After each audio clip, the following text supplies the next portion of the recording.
don't use calomel, this calls for a balsam specific. Everybody knows Civil War pharmacy, or do they? We'll find out more about it when we return on Civil War Talk Radio.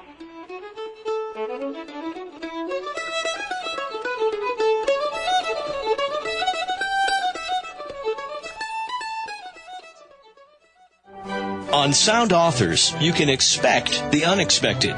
Kent Gustafson, Ph.D., author, publisher, professional musician, and now talk radio show host, will not only entertain you, but with new books and guest authors from around the world, will interview talented independent musicians showcasing their fresh new music.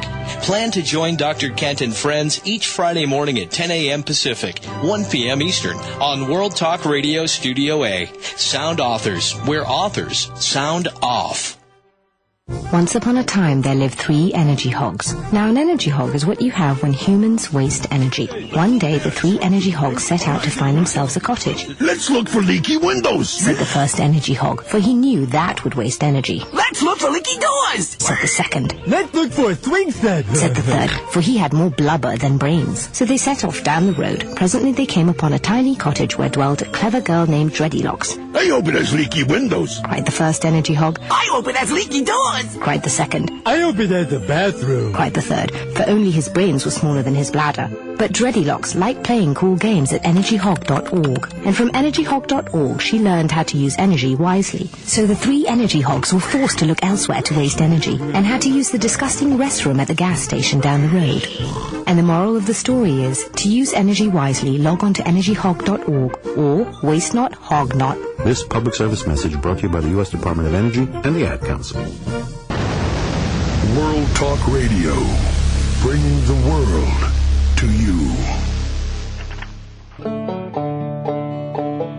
Welcome back to Civil War Talk Radio. I'm Jerry Prokopovich, talking today with Michael A. Flannery, who's the co-editor of a book called Well Satisfied with My Position, The Civil War Journal of Spencer Bonsall.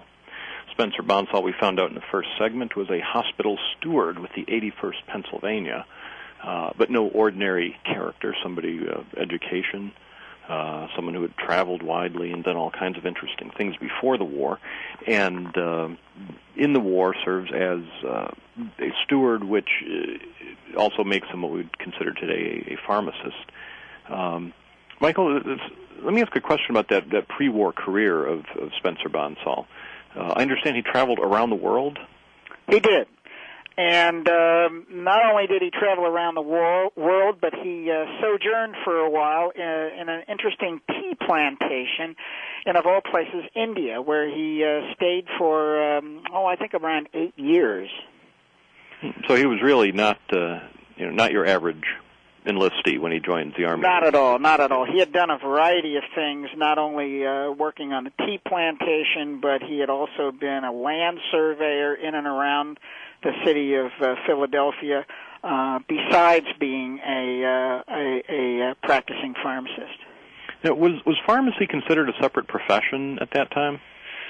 Well, it was beginning.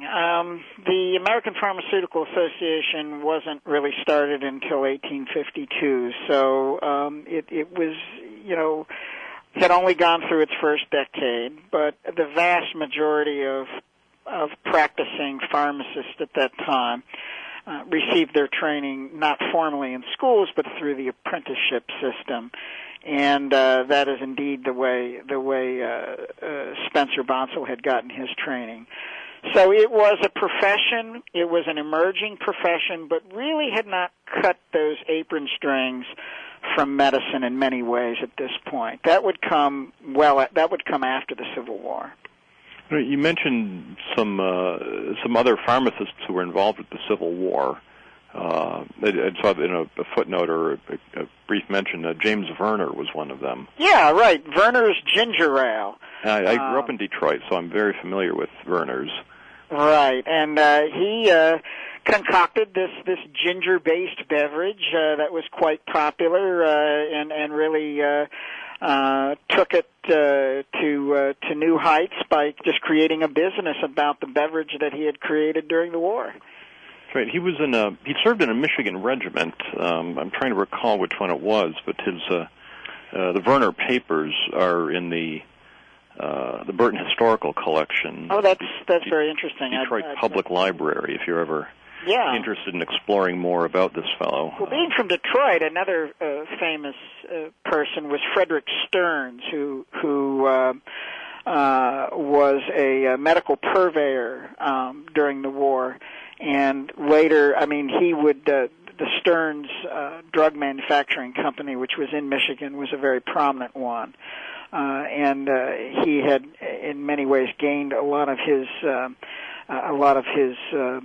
business acumen during the war. To tie up that reference, I just checked my shelf copy.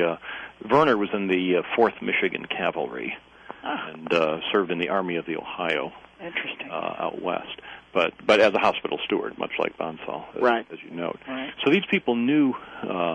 They knew they had the pharmacological knowledge of the day.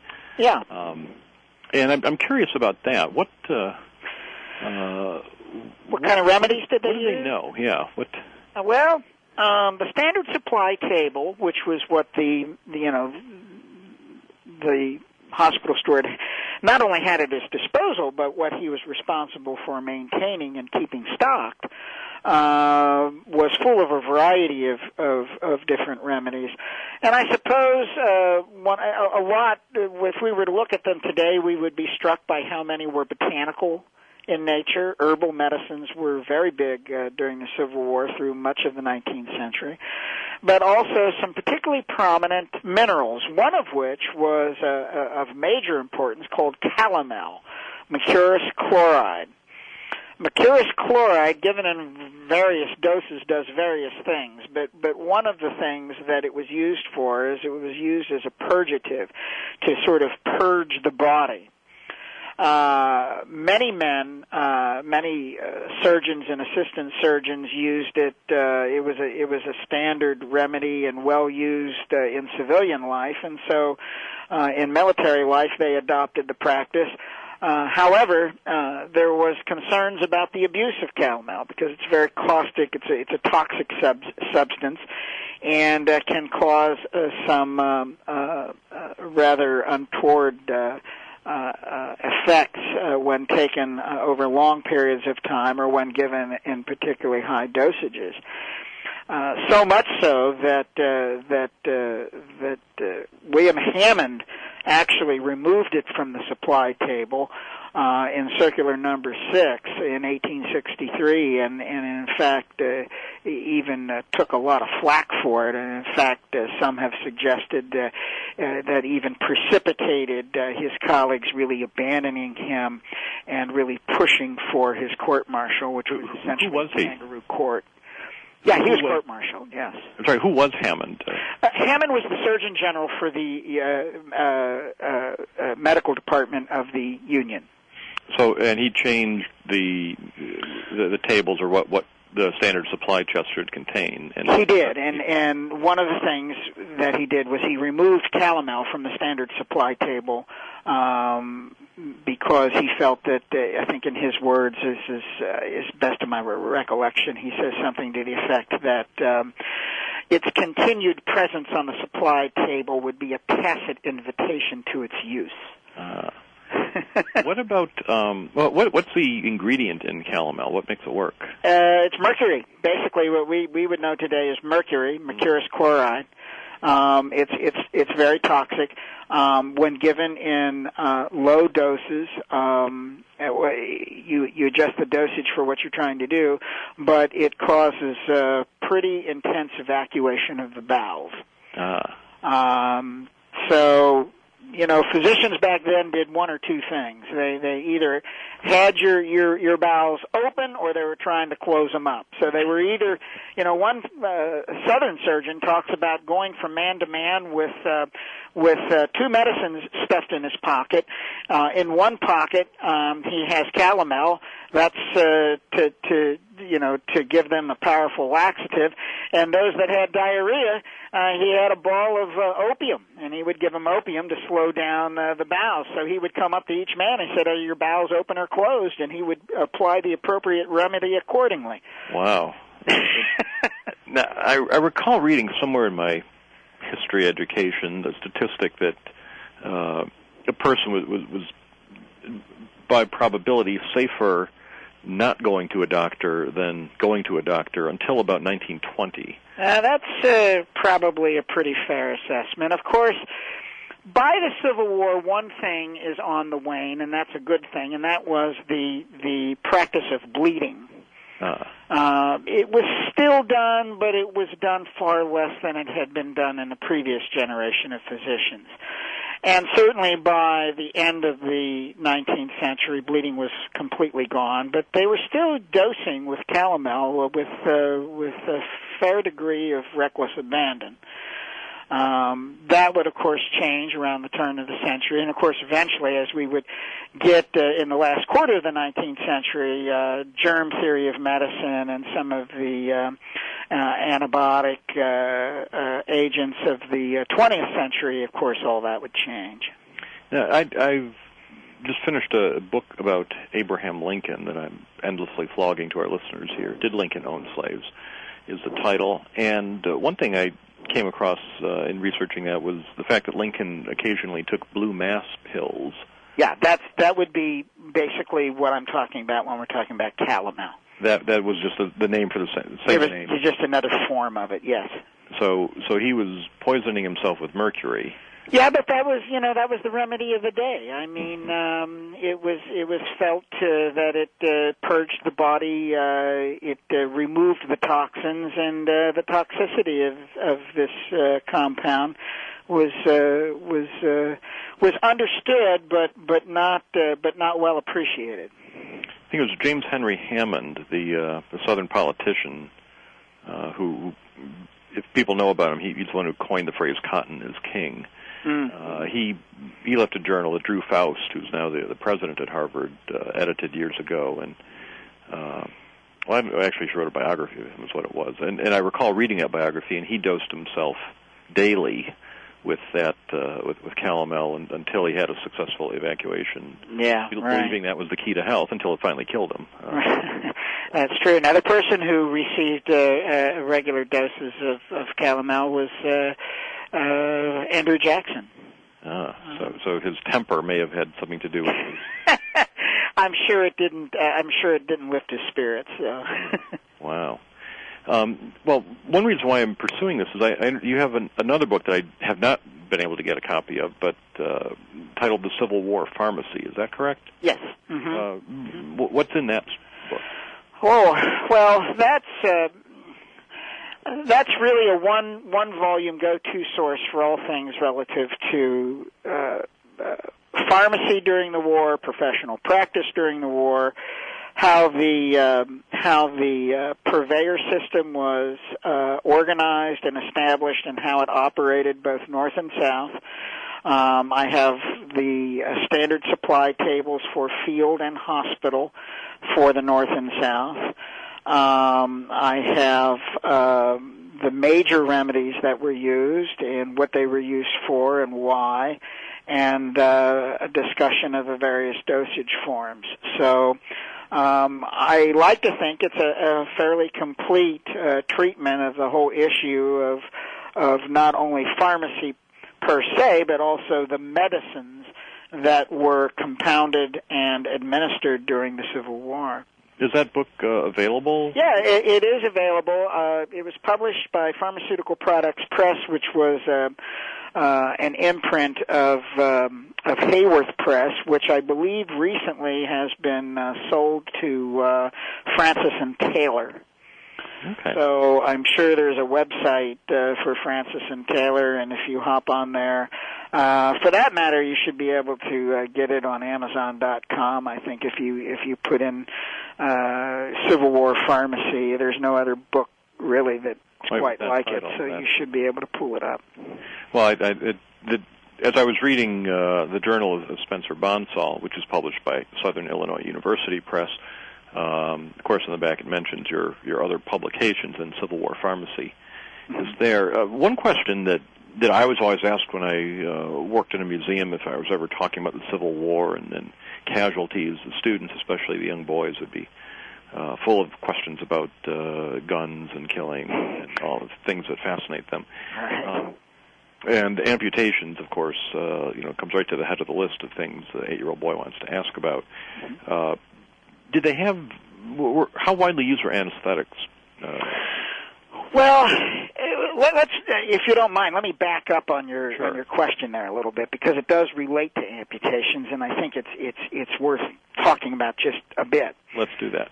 When we think about healthcare during the Civil War, in fact, one of the reasons I wrote Civil War Pharmacy is I think in the popular imagination, if there's a popular image of Civil War medicine, the first thing that pops into most people's heads are, bloodied surgeons standing around, moaning, groaning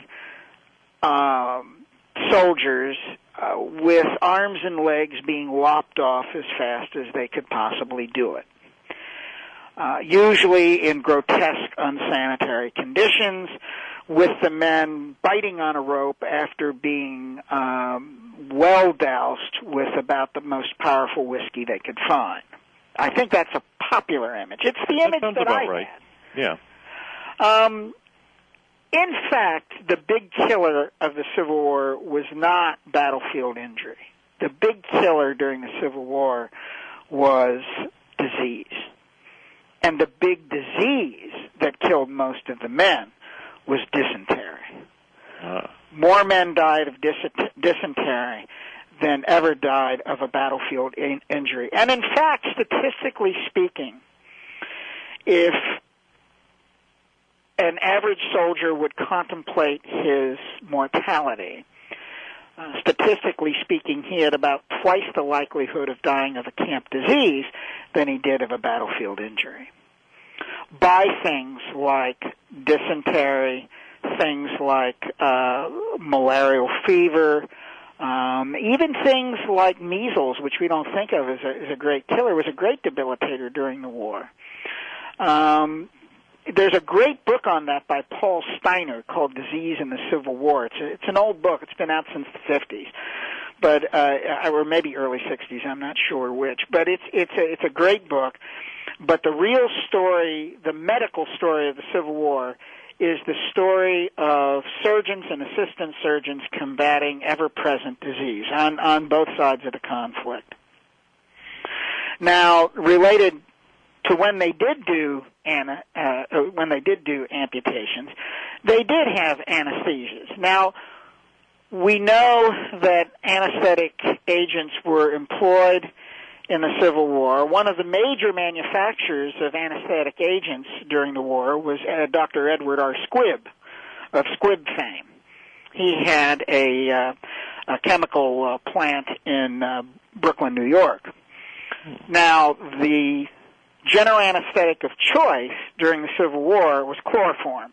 About 76% of all of the recorded general anesthetics that were administered during the war were chloroform induced.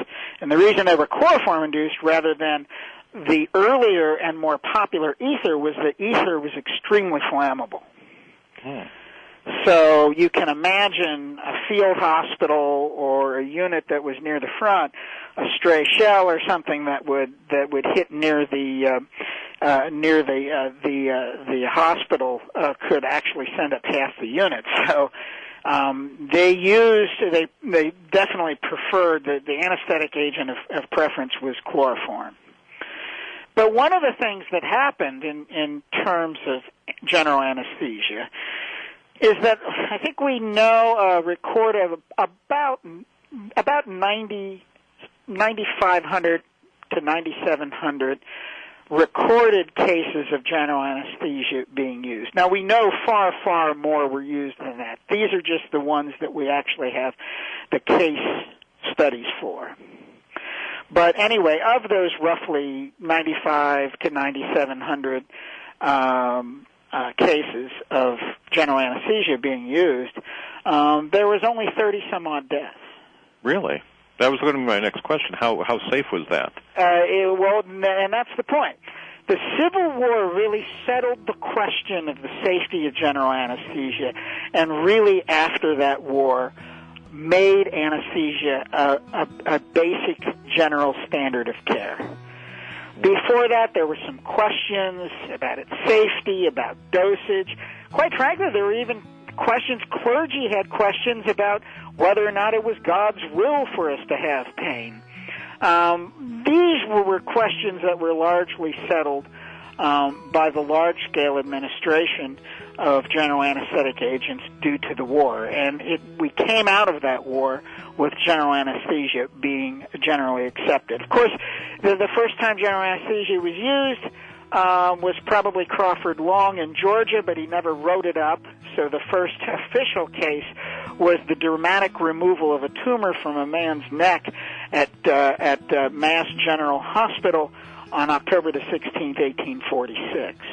We're going to take another short break, but this is a fascinating subject. We'll come back and talk more about Civil War medicine in general and hospital steward Spencer Bonsall in particular with our guest today, Michael Flannery. We'll be back in just a moment on Civil War Talk Radio.